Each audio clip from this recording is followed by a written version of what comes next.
The obsidian mirror in the Forbidden Valley was spider webbing with cracks. From the dark fissures, a coldness older than time began to seep out, threatening to swallow the village and every light within it. Leo stood before the spirit of the solstice. In his hand, he held the tiny, frozen music box key she had given him. "The music box," Leo whispered, looking around the barren salt trees. "Where is it? I can't fix what I can't find." Aiden, his silver cloak now glowing with the combined light of the 3 bells, knelt beside him.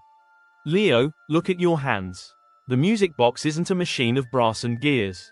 It is the shattered globe." Leo looked down at the velvet pouch where he had gathered the broken shards of his snow globe.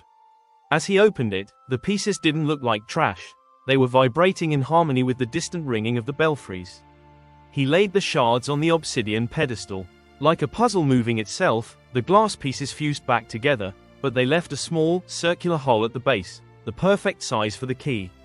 Leo inserted the frozen key. It was stuck. The metal was too cold to turn. "It needs the final warmth," the spirit girl whispered, a single tear trailing down her cheek. Not the warmth of a fire, but the warmth of a promise. Leo closed his eyes. He thought of his grandfather's steady hands, his grandmother's spiced cookies, and the way the village looked when everyone was tucked safely in their beds. He thought of Aiden, who had waited decades for a friend to find him. "I promise," Leo murmured, "that the silence will never be lonely again." As he turned the key, a soft, mechanical click echoed through the valley. Suddenly, the snow globe didn't just play music, it sang. It played the song of the star, a melody so pure it made the black salt trees turn back into living pine. The obsidian mirror didn't shatter into darkness, it exploded into a billion flakes of golden snow that drifted upward, lighting up the midnight sky. The spirit girl began to glow. Her rags of mist turned into a gown of starlight. She picked up her flute and joined the melody. The original silence was gone, replaced by the most beautiful Christmas carol the world had ever heard. In an instant, the Forbidden Valley vanished. Leo opened his eyes to find himself sitting on the rug in his grandfather's workshop. The sun was rising on Christmas morning.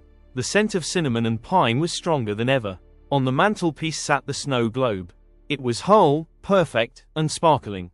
Inside the glass, there was no longer a locked archway. Instead, it showed a tiny, carved version of Leo and Aiden standing together under a brilliant, golden star. His grandmother walked in, placing a hand on his shoulder. "Merry Christmas, Leo. You look like you've traveled 1,000 miles in your sleep." Leo smiled, feeling the weight of the tiny silver key still in his pocket, a reminder that it wasn't a dream. "I think I just learned how to keep the world's heart ticking, Grandma." Outside, the village bells began to ring.